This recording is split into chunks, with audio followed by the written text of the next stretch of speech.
Welcome to Supernatural Circumstances, the podcast where we take you down the rabbit hole into the fascinating world of the strange, the paranormal, and the unknown.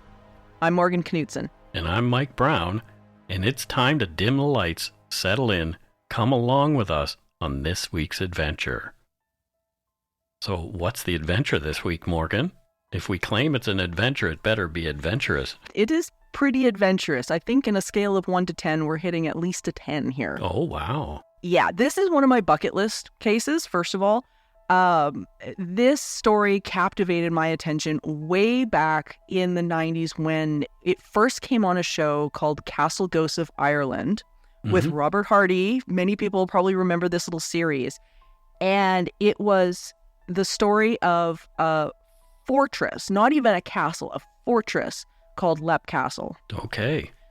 This place, the only way I can put it is that this is a case of human horrors and unbelievable battles that ends in a really happy ending.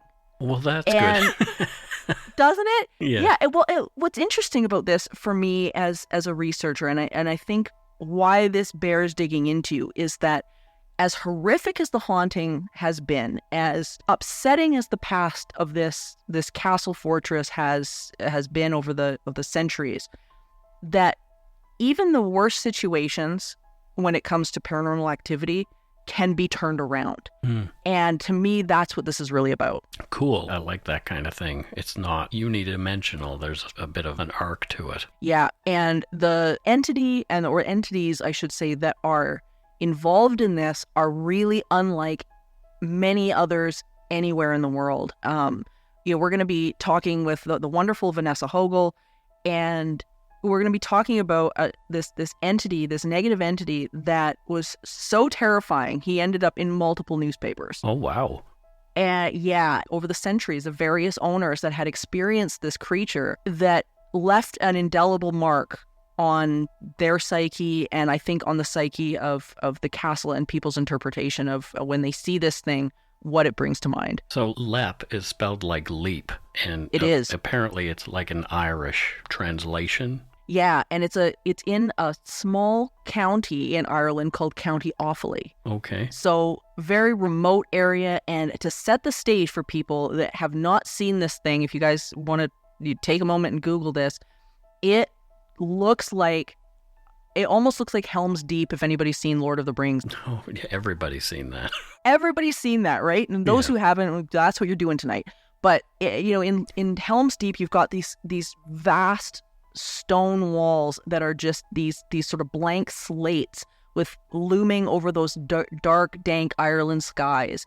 And it got every possible disturbing secret about this place. It's as formidable as it looks, including something called an oubliette, where people were unfortunately executed in the longest possible way in history, I think. So for those who don't know, the word oubliette comes from the French word to forget. Yeah, a little place of forgetting. Yeah, people are just put there to be forgotten, and there they starve, essentially, in the darkness, alone. If they don't hit the spike on the way down. Right.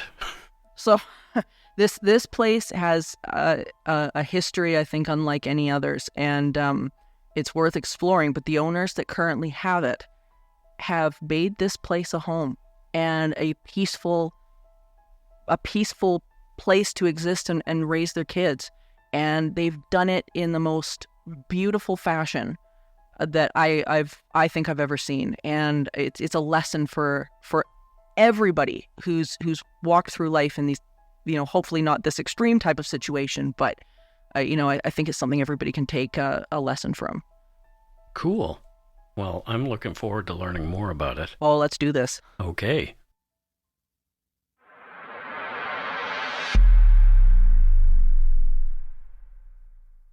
So, Vanessa, welcome. First of all, I'm ecstatic that you're here because we're talking about one of my favorite places. It probably one of the key places when I was very, very young that pushed me into parapsychology to begin with. And of course, we're talking about Leap Castle. So thank you so much, first of all, for being here. This is great to have you. Oh, well, hun, thanks for asking. And it's my pleasure, truly. Oh, Mike, I'm telling you, we're in for a ride with this one. Oh, I'm looking forward to it. I've only been to the United Kingdom. Well, I don't know if that part of Ireland is actually part of the United Kingdom, so I'd better shut up. It isn't. The Republic of Ireland is different than Northern Ireland, which is UK. Yeah. Yes. Yeah, this is a little place called County Offaly. It's this tiny little spot, but this castle to me has always stood out as something so unique and so intimidating, but it's got such a absolutely fascinating story. And Vanessa, so you've not only written on Leap Castle, but you've visited there as well. And I wanted the audience to really get a picture in their head of this castle. Like this isn't like a castle from Disneyland. This is like a fortress. Absolutely. 100% it is. But the beautiful thing about it is it's a fortress that is actually being resided in by regular folk. Wow. Yeah. But, Sean is amazing. Him and his wife and his daughter, they're so unbelievably cool and sweet. And he's an amazing musician. He plays the whistle, which is what they call something that's like a flute over there. And he's played it for when my friend and I went years ago. He played it for us personally, and then for the group, when I was the ambassador for Secret Ireland tours, he played it for our entire group. They cooked us dinner. Phenomenal. It was amazing in Leap Castle. But they have kept it as original as they possibly can in these day and times. But there's one thing that you can't do. It wouldn't matter if they had went in there and completely redone the inside to make it look like a penthouse in New York. You can't change the vibe. Yeah. You can't change the feeling of it. And the second you get out of your car, no joke, not even walking through the doors, the second you get out of your car and walk down the drive to it, you feel it. Yeah. It's got such an intimidating facade. The front, Mike, if you've seen this thing, it's very broad, it's very wide, it's very flat. Like this thing looks like a wall. Wow. And it was considered one of the most fortified castles and forts in Ireland. It looks like a proper castle. Like when I think about a castle, I'm looking at it now. This is the kind of thing that I think about for sure. Well, and you absolutely feel it when you're inside there, because the stairs just to get upstairs are proper castle stairs. They did not alter that or change that in any way. There's little alcoves off to the side of these winding stone stairs that lead upstairs into all different little rooms, and it leads all the way up to what I know you're curious about, and that's a bloody chapel. Oh wow! Of course. Yeah. But before we talk about that, because we're got to get into the bloody chapel, because this it is, oh my gosh, the level of crazy that has happened over the years in this castle. This is no fairy tale. As much as this is a castle in Ireland, this thing has no fairy tale. Can we talk a little bit about the history? This castle was originally thought to be built on Druid land, right? Oh, wow. It is uncertain as to whether or not it is Druid. However, it was believed to be some type of area of worship, whether that would be Druid, whether that would be, your card-carrying pagans like myself, who knows? Yeah. But that dates back to 500 BC, wow. I believe. Yeah, and this thing's they've old. actually found physical evidence of that. Now, that is crazy in and of itself. But what is even crazier, and what I don't think a lot of people realize, is when you're talking about, especially Ireland, it is an island. It is not connected to anything. And it's the energy that has been there that long is still there. It doesn't leave. It's not going anywhere. Whether you're at Leap Castle, or whether you're at Giant's Causeway, or whether you're down in Cork, or anything, you feel it. And you just happen to feel a larger concentration of it right there in Lep, and that I think has to do with the fact of, like we said, possibly built. They found evidence of it, on ruins of something that dates back to 500 BC, but also all of the heartache and tragedy and countrywide war and everything that has taken apart on that soil. And that's the thing. And that's what people fail to realize is they're like, okay, well, you know what? Maybe the haunting only has to do with Lep. No, it has to do with everything that's happened on that land, both before, during, and after. So the castle that stands today was built in the early 1500s? No, not necessarily. They have actually found evidence that it is that it could go back to the 13th century. Wow. Jeez. Yes. So that's a pretty big deal. I mean, you're talking about over 200 years or more of history that could possibly have happened with that castle that isn't even accounted for. It's just, you're talking about Ireland and going back that far with all the wars and the strife and the uprisings and everything else, records get lost, they get altered, things change hands, and it gets a little hinky. But they do believe that it goes back to around the 13th century. That's a lot of history. It's incredible, and it kind of brings up one of I think the main feuds and possibly one of the main points of contention about this castle, which was the O'Bannons and the O'Carroll family. And this was something that was a pretty major point in the castle history. And the O'Bannons, from what I understand, were basically underneath the servants of the O'Carroll family, and they were in an out and out clash over a lot of things. Can you talk about that a little bit?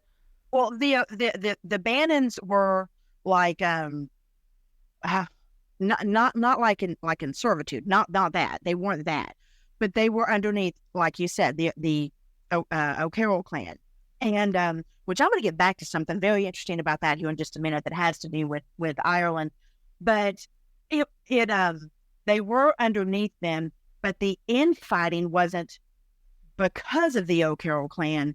That is my understanding. It wasn't fighting between the O'Bannons and the O'Carrolls. It was Fitzgerald. Okay. Who was trying to take Lep Castle, but was unable to basically completely take possession, but was able to do some serious damage. Wow. So it's not fully taking it, but yes, doing some damage. But he was unsuccessful in the actual taking and occupying of that particular structure. Yeah, because there's been numerous fires there as well. Like this thing's been under siege. This was a war fortress. Yeah. Oh, big time. Absolutely, it was. And if you look at the location, it makes a lot of sense. You would think that it would be, things that were on the coast that would be it. But the thing is, it was the infighting in Ireland. Where this was at is in between places to get to. So if you kind of held on to that land, then you had easy access to north, south, east, and west. Whereas if you're on the coast, you've got access to that, and that's it. Yeah, so people were looking at it for the strategic point, not just the fact that it was like, oh yeah, this is property, but it was the strategic positioning. Absolutely. As in all things war-related, infighting related, civil war related, whatnot. It's all about, well, just like in real estate today, location. Yeah. Absolutely. And I mean, it's awful to put it that way, but it's true. Mm-hmm. Yeah. And if you were to look at the land today, it's absolutely stinking gorgeous. I believe it. Yeah. Well, I mean, Ireland is a beautiful country. And I mean, we've talked about the castle on the outside, but let's talk about the castle on the inside, because, we've been talking about, this castle was built for war, and it had some pretty gruesome secrets, including something called an oubliette, which for the audience, that if you guys have not heard that word, it translates to a little place of forgetting. Yeah. So let that sink in for a second. Exactly. But let's give them a visual. An oubliette. Absolutely. An oubliette is when you're walking into a room that has an oubliette, you have no idea it's there until you find it and you look down and you thank your lucky stars that you are not in a time where if you even remotely irritated somebody that owned that property, they could just say, you know what? No one's ever going to see you again. And they toss you down this hole where your body lands on spikes. Oh, geez. Yeah. Yes. Yes. Loads of fun, right?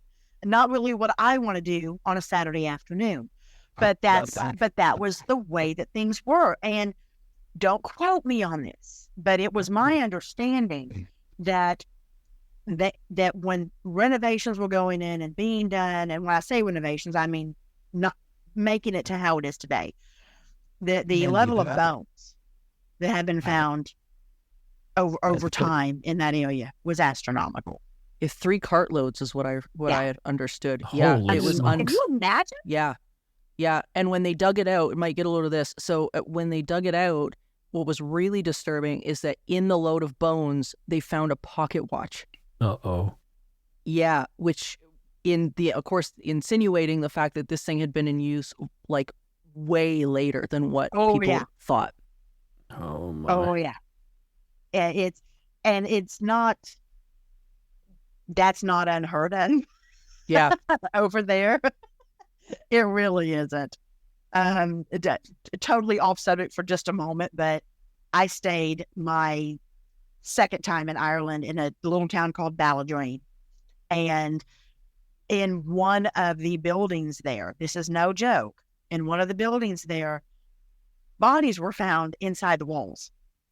Wow. Whoa. This building was only about 150 years old. Oh, no. Jeez. That's amazing. So the O'Carrolls had the place from the 1500s into the 1600s. Am I right? That sounds about right. My dates are a little weird because I'm not a math girl and numbers are math to me. But that sounds about right. It's ask me anything because I'm going to go off on a tangent. So Okay. You ask me when you want to know. No, we love it. So speaking of the oubliette, as I say, like this place is kind of full of these dark secrets, and it really is like it just emotionally is the breeding ground for not great things. And the Bloody Chapel, which is kind of where the oubliette is that right? I know the Bloody Chapel. Yeah, the oubliette's like off of there, right? If you walk once you go up the stairs, if you walk into the Bloody Chapel, I'm having to put myself back into it.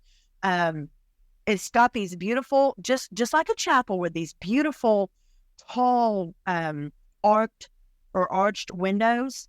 And the oubliette is, you have to walk all the way into it to the other side, to the far side of the room to see that. And you can only see it by stepping over this little threshold and looking down and going, holy crap. But yes, that's where it's at. It's the energy that's inside the whole castle. Here's a strange thing. It's one thing when you walk in the front door. Well, first off, it's one thing when you walk down the driveway to get to it. It's a whole other energy when you're in the downstairs living space area. Then when you walk up the stairs and there's these little alcoves, whole other energy. Yeah.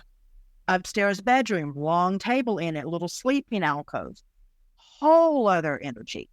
Bloody Chapel, holy moly. Yeah, the Bloody Chapel for everybody listening, it was named for a really, really specific reason, and it was named when one of the O'Carroll brothers actually slaughtered his brother, who at the time was actually hosting a sermon. He was a priest.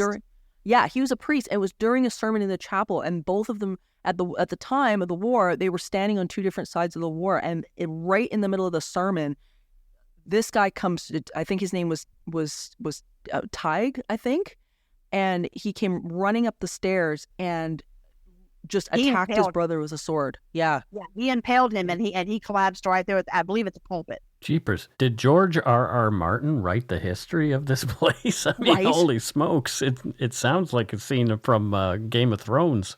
Pretty much. Well, and it really is when you attach the perceptions of the Bloody Chapel and Leap Castle with what people believe today and what might have been causing that. But there's a hiccup in their thought process and their theory.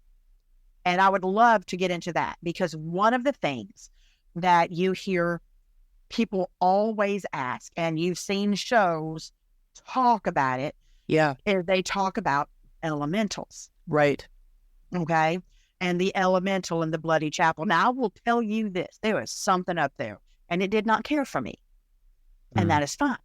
You know, some of the pictures that I got the very first time I went, you know how you expect some anomalies in pictures. It could be dust. It could be anything. Sure.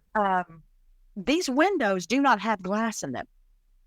They don't. They're open windows. There's no glass in them whatsoever. Please explain to me why I got neon purple V's, huge V's above the windows on film. Strange. My name's Vanessa. Go figure. Yeah. Right. They're huge, and it makes no sense. We've got to get into the elemental, because that's as I say, that's one of the subjects about this castle that I'm really fascinated in and really, really passionate about. And it was during, so the O'Carrolls, they called Leap Castle their home until it was basically wrenched from their hands in 1642 by a guy named John Darby. And the Darby family seemed to be, at least Mildred Darby seemed to be the first one to actually trip over this guy. Trip over who? The elemental. Okay. So let's go back to that. This is what's interesting. Yeah. Okay. We call it today an elemental. Elementals themselves were actually created, the kind that everybody talks about, Leap Castle, were created in the Renaissance by Paracelsus. Interesting. Yes. It is, or Paracelsus. I can never pronounce his name. Okay, because it's insane. It's like 5 names long. But he was a Swiss alchemist. And what he did was he took older beings found in mythology and changed their names into the sylphs, the salamanders, the gnomes, and the undine. So I believe the undine are water, gnomes are earth, sylphs are air, and salamanders are fire. So they're supposed to match the elements. But this wasn't until the Renaissance. Interesting. Oh, you see what I'm saying here? Yeah. But yet it's being tied to things that happened before the creation of all of these, of many of these issues. My theory is there something there? Absolutely. But are we mislabeling it? Right. Think about what we talked about in the very beginning about the possibility and the evidence of this being on a worship. Yeah. Right. Mm-hmm. That to me is way more frightening than something that has a name that was made up by a guy in the Renaissance. Yeah. To me, like the way this haunting has always struck me and many others is that when you get a negative entity like this, oftentimes people will use what's in their, either in their belief system or in their range of language to try to put a label on it, to try to categorize something like this. And these entities, these creatures, they often seem to be coming from almost like being birthed out of these places of trauma. And what I find so fascinating, I'm going to read a little bit for everybody listening of the account written for the Kilman Castle House of Horror. I'm going to read a bit of Mildred Darby's account here so that everybody knows the description of what this thing has been perceived as. The thing was about the size of a sheep, thin, gaunt, and shadowy in parts.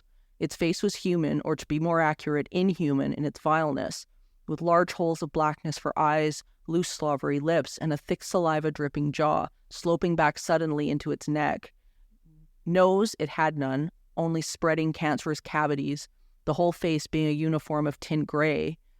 This, too, was the color of the dark coarse hair covering its head, neck, and body.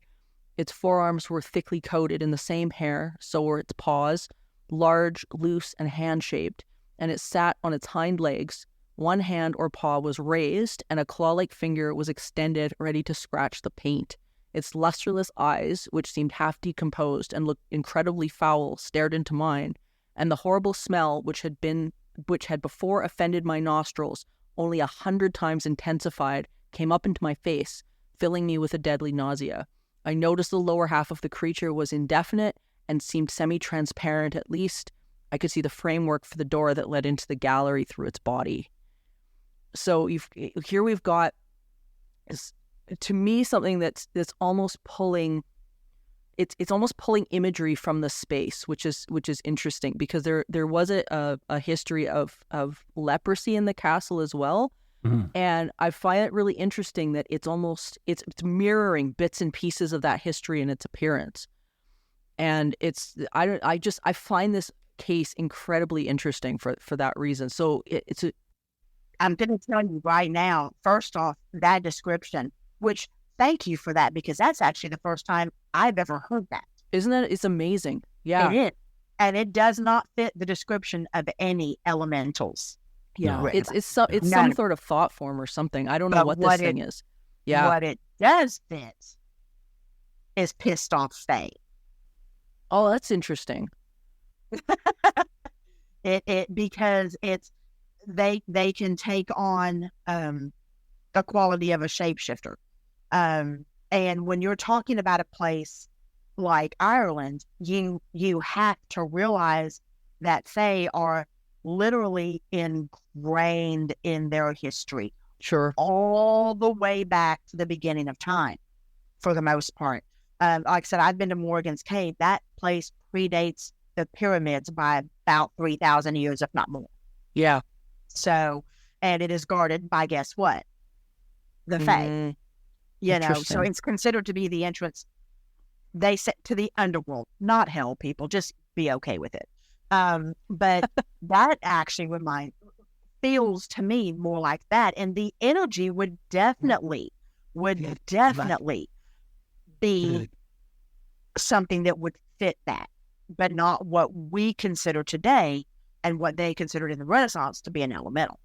Yeah. Does that make sense, what I'm saying? Sure. No, I think because I agree with you. I think the label that they've given it, and because I, for a really long time, I was teaching sort of social work and belief systems and stuff like that in post-secondary, and it was really interesting to me because so many of the people in my classes, because like they all came from different places, and yet everybody had a name for the same phenomenon. You know, stuff would go on and they would say, oh, it's this. And it was always something that their culture fully explained.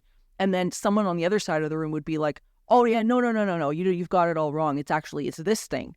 And it was like everybody was kind of reaching for that name or explanation, like within their culture. And then the belief systems that are within the culture help to shape the thing that they're seeing. And we see that, Mike, you and I, we when we were talking to Chad Lewis about the Wendigo, you know, and here we had this creature that people were seeing over a period of time, and the way people were perceiving it was changing depending on which beliefs and cultures were being added into it. And it wasn't that it made it less real, but it was almost like the thought form was kind of growing with the, you know, with the belief. Well, let me ask you something. Being a teacher, let me ask you something. I'm just going to throw two things out there, and I want your honest opinion on it. One, to me, this is not a whole lot different than God. Basically, whether you are praying to Allah, God, Persephone or Artemis or Zeus or Poseidon or, even though Buddha was a god, but, whatever. It's all the same thing, but perceived in a way that makes the perceiver comfortable, okay? The perceiver comfortable. And it's something that falls into, like you said, their belief system. So to me, it's not a whole lot different than that. And it makes me wonder if these beings, wherever they may be, whether they're in Lep Castle, whether they're in Morgan's Cave or the Hellfire Caves in England or whatever, it makes me wonder, do they alter their appearance to be able to be translated by the person perceiving them? I love that. That would make them be able to be seen and be able to be understood and recognized. I mean, to me, I believe the intelligence to do that is there. I would actually take it one step further. Yeah. And I would add to that it's not necessarily the entity per se, but whatever is within the range of the perceiver perceiving it. Mm. Very nice. Yeah, because I think you're onto it. That just, to me, that it's so easy, especially nowadays, because everybody, I guess even back then, everybody has a different viewpoint on different things. So they see with the eyes they've got. That's the best way I can put it. But if you see with more than your eyes, if you're seeing with your soul and with your third eye and how you process information, so you're more evolved, you're elevated in that case, you might see things a little bit differently. Not that the other people don't have that capability, they just haven't evolved to that station yet. Does that make sense?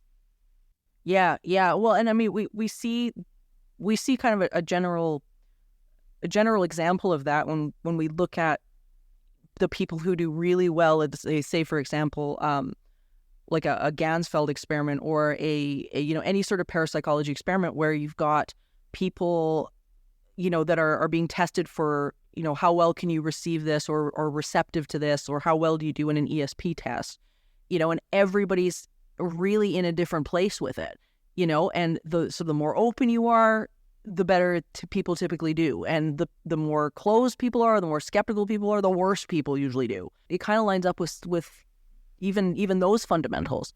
What I have found, and again, correct me if I'm wrong, or just give me a different way to look at it. I have found that the less open you are, the more fear you hold. Mm-hmm. Because it is when you're really open, you're kind of like, okay, so this is what we're looking at. Mm. All right. When you are not open, you're like, oh my God, what is that? It's just that, you know what I mean? It's just that you can't get past yourself, for lack of a better way of putting it. You can't get past yourself. Not that anybody is holding you back, but for Lep Castle, it wants you to see, even if it doesn't like you. Because like I said, it did not care for me, and that's fine. I didn't care for it. Lep Castle, I love. Bad Boy up in Bloody Chapel, I wasn't a big fan of. But, but I still respected it. Yeah. That's not my home. That's their home. Yeah. Well, and we early on in this, we mentioned the Ryans, and like I find their ability and their positivity to be so influential, because we got to touch on that. Like, it's so influential in where Lep is now, because I know they went through hell trying to renovate the thing when they moved in. The elemental, it was not happy that things were being changed, so they went through a lot of hell with that, and they came out the other side in a way better place. Can we talk about them a little bit? Absolutely. Any kudos I can give to Sean and his family, I absolutely will. For one thing, the biggest thing I think that has to be said for them is their complete acceptance of the area. Yeah. Sean is a little bit less, at least in my experience.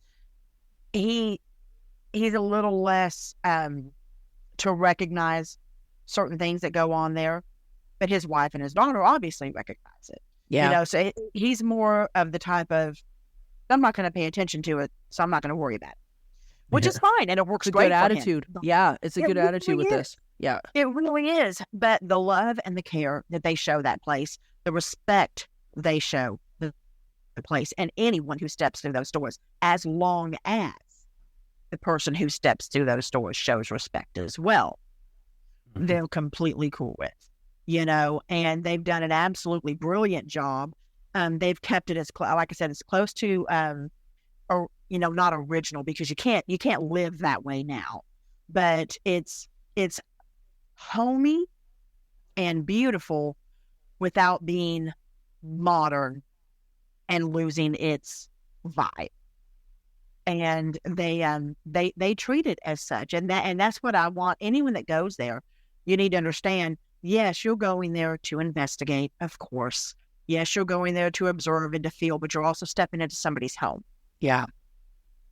And not just the people that are living there. Yeah. Yeah. Absolutely. Yeah, right. Because there's more than just this quote unquote elemental there. There's some other things as well. There absolutely is. A matter of fact, the majority of the activity that I felt and that I got when I was there both times was not so much downstairs, but when you're going upstairs and you're following, it's kind of, you know, like I said, one of those winding stone staircases, and you are enclosed, by the way, for the most part. Except for these little alcoves off of it, little doors and everything. But when you're going up, I want to say it's maybe like what you would consider second floor. There's an alcove to the left. And in that alcove, there's just a little chair sitting there. There's the little stone windows. I cannot explain it. It wouldn't show itself to me, but it was in there. Oh, wow.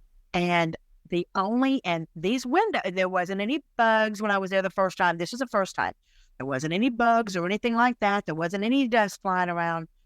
But I got some stuff in photographs where I'm like, I took them like click, click, click, you know, as fast as I could with my cell phone on like a 1 second thing. And you can see it moving. You can absolutely see it moving. Not unfriendly, just cautious. Yeah. Interesting. And definitely a female vibe. And I don't think that the caution was towards me or the person I was with. Yeah. I think they were just cautious by nature based on what they dealt with while they were there. It's so interesting because like I always find places like this, and the mix of different phenomenon and activity is, and the dynamic between them is always really intriguing to me. And the dynamic between the people and the phenomena. And like, I know with the Ryans, and this, I remember this story when, I don't know if you guys have you guys seen Haunted Castles of Ireland that was done by Robert Hardy. This was like back in the 90s, I think. Probably did. I'm 51. It was really good, and it was my first introduction to LEP when they covered it on that show. It was really interesting, and I remember them talking to the Ryans and the struggle that they had when they went in, to the point where they felt that this, you know, one of these entities ended up pushing, or Sean Ryan felt that he was pushed off of a ladder while he was trying to redo the castle, and he ended up breaking his knee, and there was this sort of a battle that kind of ensued. And then the turning point for them was when they were trying to deal with the Bloody Chapel and figure out what they were going to do, and their decision was that they were going to hold a celebration and baptism in the Bloody Chapel. And they said at that moment things seemed to start to turn for them, because they reassigned the association with that space. Well, and that's what needs to happen, and that's totally. See, and I want to thank you for bringing that up, because I think we are. And by the way, with all of that would have happened literally right after the Ryans got it. Yeah, you know, which is amazing that they were willing to go ahead and do that. I'm gonna have to go back and see if I can't find that. But that's one thing that a lot of people seem to want to do. They want to go in and they want to cleanse the space. Which, by the way, I'm sorry, y'all, nobody can actually do that. And I hear you. Isn't anybody off, but guess what? Guess what? I'm gonna call a spade a spade. It is what it is. But they want to say they can, and they want to try to do that, and they want to be all Billy Badass and everything, and that's fine. But whatever happened to just saying, you know what? You were here first. I'm going to respect your boundaries. You please respect mine. And how about let's coexist? Because I know that your energy is infinite, as is mine. Yes. And we're all going to have to mix together at some point in time. So why don't we find some level of respect for each other? What's wrong with that?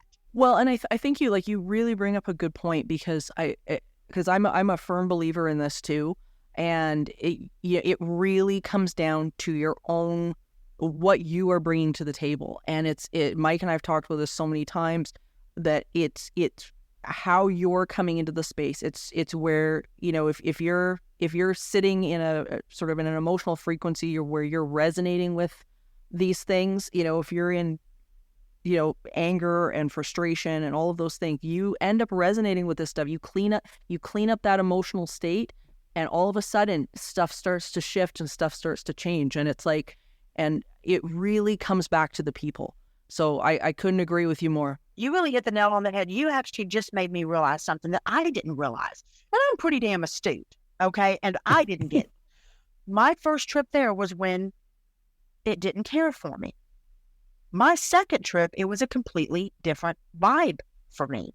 Interesting. Is it possible that my first trip there, it recognized my energy, I recognized it, and it thought I was going to be one of those jerks that thinks that I can go in there and say, hey, get out? That's possible. It's totally possible, yeah. Yep. And you know what? Shame on me if that would have ever been my intent. I think we're touching on something that's so major here, because this type of anytime you get this kind of a haunting, there you can't go in and fight your way through, because as soon as you're putting resistance into something like this, and this is the one thing that the Ryans, I think, have done so brilliantly, is that they didn't put resistance into it. When they came in, it was like you touched on it, earlier. It was a matter of accepting what is. They might not have been happy with what is, but they were accepting of what is. And once they were accepting of it and they made peace with it, then all of a sudden you start to see this change. And now, in a place where you'd think this is unlivable, they're living a really, really happy life. And they don't, as far as I've read, they don't really see this thing at all. No. And it really goes to show what the right attitude, energy, emotional work, all of that does to a situation that looks so severe, and it that goes back hundreds and hundreds of years, and yet you can walk in today and it can be okay, depending on where, like, if you're the one doing the work. You know what makes me sad is that there will be some people that listen to this that will be like, well, I don't want to go there if it's not going to be crazy. Right. No. See, that's the wrong attitude. Yeah. Okay. Let's not have that attitude, because that's the wrong attitude. You can go in and get activity and feel things and recognize things and interact with the energy that is there. And it's completely okay for it to not be negative. Yeah. If I get no message across other than that, I will be happy. 100%. Because that's where the understanding comes in. Yeah. That's you have, and first and foremost, I have to say this simply because I love the people that own that house. Okay. Because to me, it's a house now. If anybody listening to this does decide to go there and thinks that they're going to go in there and stir something up and then leave it for the Ryans to have to deal with, please pray I don't ever find you. Absolutely. Because I'm not nice. I just want to go visit. I Right? just want to visit a cool place. Yeah. Perfect. You would love it. You would love it. I still, even been there twice, I still haven't got to see all the grounds that I want to see and everything there. you know. But it's just, if you go in there with respect and to the Ryans, because I will tell you now, they have, I believe personally, that they have kind of melded together the energy there and their energy. And I believe that anything that is there now is protecting them as opposed to opposing them. So if anyone goes in there and their energy doesn't mesh with that, don't expect a happy time. Yeah. You know, and, you know, I'm not going to say I hope that happens, because I wouldn't want to stir anything up for the Ryans, but, you know, you reap what you sow. Yeah, no, absolutely. Well, Vanessa, this has been amazing. And I am so glad that you were able to come and join us to talk about this. And we're having you back, just so you're aware. Oh, yay! We're telling you now what. I don't even know if I touched on everything you wanted to talk about. So if I didn't, I do apologize. Oh, gosh. We'll have to do another one, because Yeah. there's so much here, Mike, right? Oh, there's definitely a lot. I mean, there's so much to cover. Now, before you go, I want to know how to pronounce your last name. So if Bless your heart. Yeah, because everybody gets it wrong. It's Hogle. Okay. Yeah. And anytime you ever want to talk about Ireland or England or Scotland, I'm your girl, because I've been there and I love it. And I'm part Irish. So my family... I'm half Irish, too. Yeah, my family settled Castle Pollard, Ireland. Oh, wow. Very cool. I actually got to go there the last time. So it was a soul moment for me. It was pretty awesome. So... That's lovely. Well, thank you so much for all of this, because it's been so great, and the conversation's been wonderful. And yeah, we'll be doing this again. So thank you so much, and we'll talk to you soon. Well, thank you guys, and y'all have a wonderful evening, okay? You you too. Bye. Thank you. Bye-bye.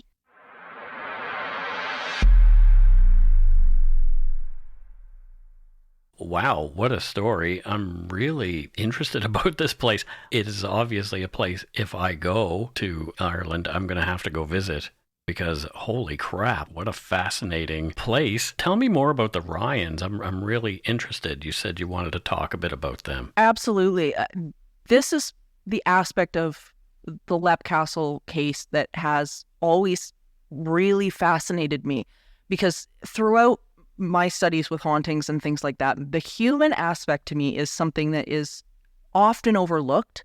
And it's something, I mean, we've talked about it a lot on the show, but so many times people go into these situations and think this activity is asserted on them. They can't do anything about it once they're there. You know, it is what it is. Everything's sort of stagnant and stuck. And that's really simply not true.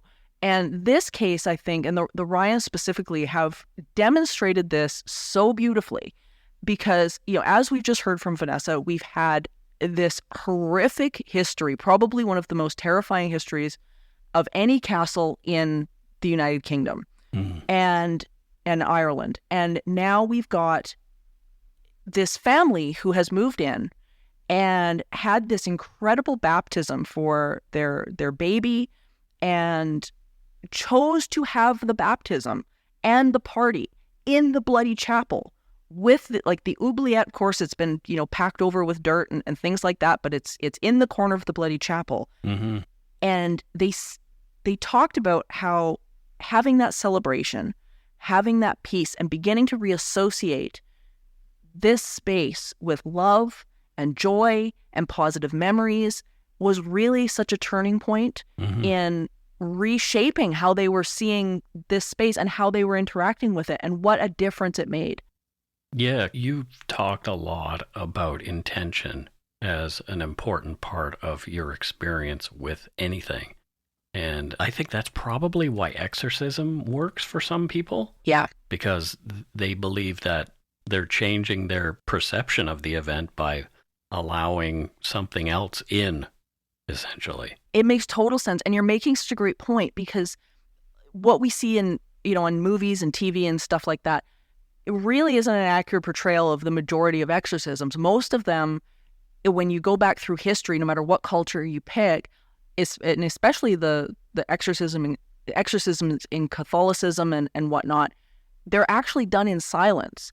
Or a lot of them are done in silence. And most of the decision making that people are forced to make when they are allegedly, possessed by whatever, is they have to decide that I no longer want this for my life. I no longer want this. And so many of the exorcists over the years have said that is where the battle is people that are really connected to these entities or that story of themselves being sick or ill or anything like that. And they have to make the decision, I am letting this go. I'm letting this toxic relationship go.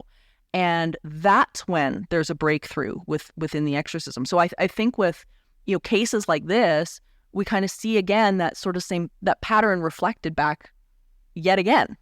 I'm blown away by all this stuff, and this is the kind of thing that I am really interested in. It's not all the woo-woo and the run around with, electric meters and try and figure out all this stuff. Like, this is, to me, is the root of things supernatural. It's about psi, essentially. Yeah, and to me, this is, like this is where it gets really interesting, because it begins to answer a lot of questions about not only the world around us, but ourselves. What can we do? What can we present that is going to make a difference in our lives and in our environment? What do these cases have to do with us today? Well, a lot. Yeah.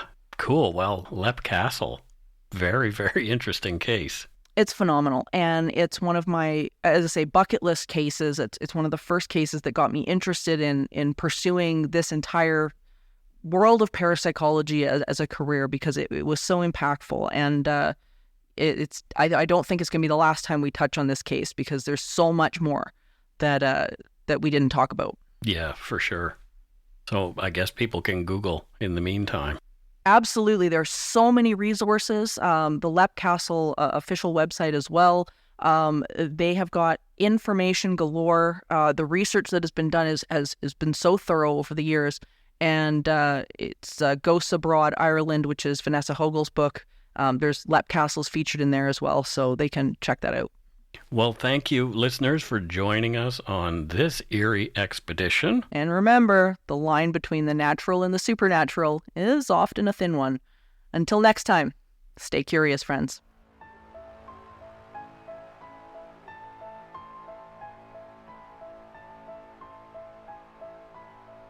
Supernatural Circumstances is a co-production of Entity Seeker Paranormal Research and Teachings and Good Egg Studios. This podcast is part of the Curious Cast podcast network. Theme music by Corey Johnson of Catalyst Records in Edmonton, Alberta. You can learn more about Morgan Knudsen at entityseeker.ca and learn more about me, Mike Brown, and listen to my show, Dark Poutine, at darkpoutine.com. Feel free to email the show at supernaturalcircumstances@gmail.com.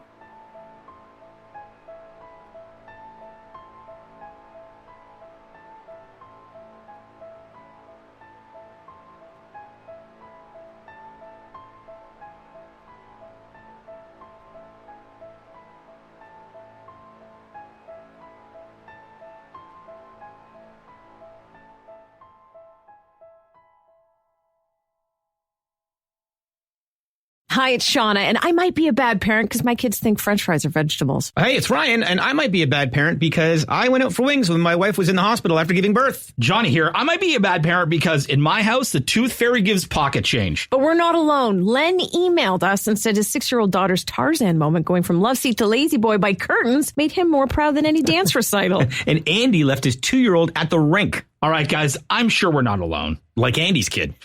For stories and confessions like this, make sure you check out our podcast. It's called Bad Parents, and it's available wherever you get your podcasts. I left a glove at the rink.